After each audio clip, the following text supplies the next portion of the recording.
Chapter 13. I slipped through the sleeping house as silently as a needle through lace. Outside, I waved farewell to the sleeping topiary. As I walked, the sky lightened. On the edge of Jen, I gave a baker the first sale of the day, 2 currant muffins and 2 loaves of traveller's bread in exchange for Hattie's wig, which he declared the finest he'd ever seen. He'd never heard of Uoxie, but said that there were several giant farms up north. "I hear they bake cookies as wide as my waist," he said. He drew a map for me in flour on his pastry board. The road would fork after I left Jen. The right-hand fork led back to Frel. The left fork was the one I wanted. My first landmark would be the elves' forest. After the forest, I would come to another fork. The road to the left, which I was not to take, led to the fens, where the ogres lived. The road on the right would take me to the giants. When the cows became as big as barns, I would be there. It didn't seem far on the pastry board. My fingers could travel the distance in a trice. The baker thought the trip would take 5 or 6 days by coach. "How long do you think it would take to walk?" "Walking?" He started to laugh. "On foot? Alone? With ogres and bandits roaming the road?" Beyond Jen, I left the road, following it, but too far away to be seen from it. I didn't fear pursuit by Madame Edith, who would probably conceal my disappearance for as long as possible in hopes I might return. The baker's worries about ogres and bandits I thought exaggerated, since a solitary traveler would hardly be worthwhile prey. However, I was wary of strangers. With my curse, I had to be. I wondered if I would meet Char on his way to the fens. I liked thinking he might be near, but whether he was ahead of me or behind, or whether he had taken this route at all, I had no idea, and I wished my magic book had told me more.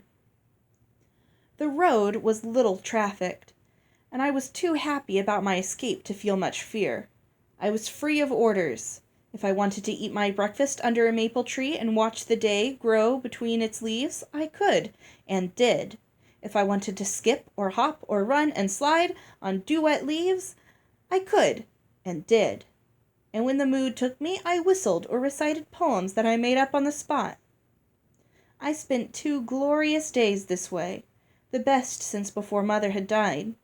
I saw deer and hares, and once at twilight I swear I saw a phoenix rise, trailing smoke. On the 3rd day, I began to despair about reaching the giants in time. I hadn't even come to the elves' forest. If I had any chance of getting to the wedding, I should have passed the forest on the 2nd day, unless the baker had been mistaken about the distance from the forest to the giants. Perhaps they were much closer to each other than he thought. On the 4th day, I finished my last bit of traveller's bread. The land changed to sandy fields and low scrub, and I began to despair about reaching the giants before the newlyweds celebrated their 1st anniversary. On the 5th day, I knew I was doomed to wander in endless barrens till I died. On the 6th day, there were more trees, but I was too dazed by hunger to realize their significance. I was searching the ground for the lacy flowers of the wild carrot when I caught a shift in the shadows ahead of me, a flash of motion among the tree trunks. A deer? A walking bush? There, I saw it again. An elf! "Kumek ims poud," I called. It meant sun and rain, or hello in Elfian. "Kumek ims poud." An elf woman approached me hesitantly.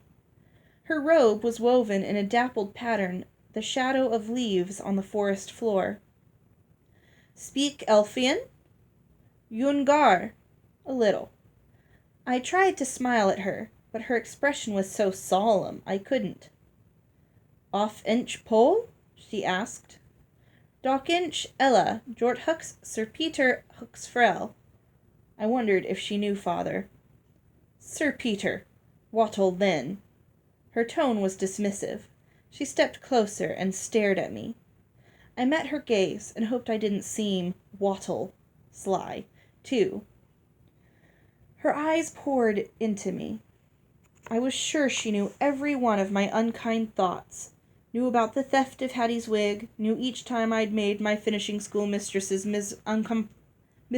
uncomfortable, and knew I hadn't had a bath since I'd left Jen.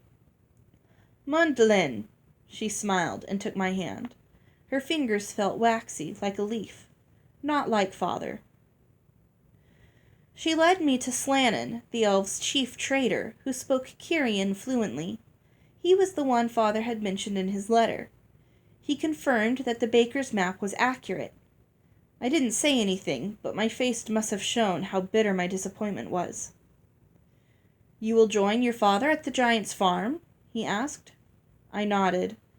"But I'm not hurrying to him," I blurted, then stopped. "You seek something else from the giants?" His amber eyes searched my face. "Someone I must find. I must find her." Slannon patted my arm. "Elves will help. In the morning you will see. But you must spend the night as our guest." He smiled, showing pale green teeth.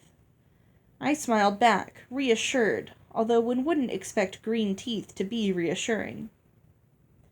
The elves were the same height as humans, with their mossy hair and green skin tinged with orange for the coming autumn. They were no more frightening than a pumpkin vine. "And now, please join us for our evening meal." We sat at a table with 12 elves, who knew only a little Kyrian, but with my bit of Elfian and gestures and laughter, we cobbled together a language understood by all. Their supper was more drink than meal. The appetizer was lemon parsnip soup, followed by turtle barley soup, the main course, succeeded by a soup of chopped raw green vegetables, the salad course. Dessert was a fruit soup. It was all delicious, even though my jaw wished for something to chew on. When we finished eating, Slannon said that elves liked to sleep soon after nightfall. He led me to my sleeping place. We passed the elves' nursery, where clusters of small hammocks hung from trees like bunches of grapes. 2 adult elves, one with a flute and one singing, threaded their way through, the singer occasionally rocking a group of hammocks gently. When we reached the oak from which my hammock hung, I asked for a lantern to read by. "What book is better than sleep when the sun goes down?" Slannon asked, calling for a light. I had been afraid to show Mandy's present to anyone since Hattie had taken Mother's necklace, but now I produced it from my carpet bag. Slannon opened it. "The Shoemaker and the Elves" returned as the first story. He roared with laughter. "We're so tiny in here! The elves can fit inside a shoe!" He looked through the rest of the book, admiring the illustrations and reading parts of different stories. Then he turned back to The Shoemaker and the Elves, but it was gone. In its place was a story about a walrus and a camel. "Fairy Maid!" he cried. "This is precious. It must give you much comfort." He returned it to me. "Do not read too late. You have a long journey tomorrow." After 2 stories, I blew out my light. The night was clear. My ceiling was sky and an eyelash of a moon. By shifting from side to side, I made my hammock swing me into sleep. In the morning, Slannon asked me to show my book to the other elves. To them, it was written in Elfian. When they were enchanted, and might have read all day, except that Slannon stopped them. "You have given us much pleasure," he said, "and now we'd like to show you something wonderful too." He lifted several packages onto the table he used to display goods for trading. Then he began to remove their oak leaf wrappings. "Are these by a Gwaelin?" I asked when a bit of pottery emerged. "You've heard of him," Slannon said, sounding pleased. "Yes, he made them." A nut dish was unwrapped first. Modeled in the shape of a centaur, it rested on the table, but was in motion nonetheless. More than in motion. The centaur was motion.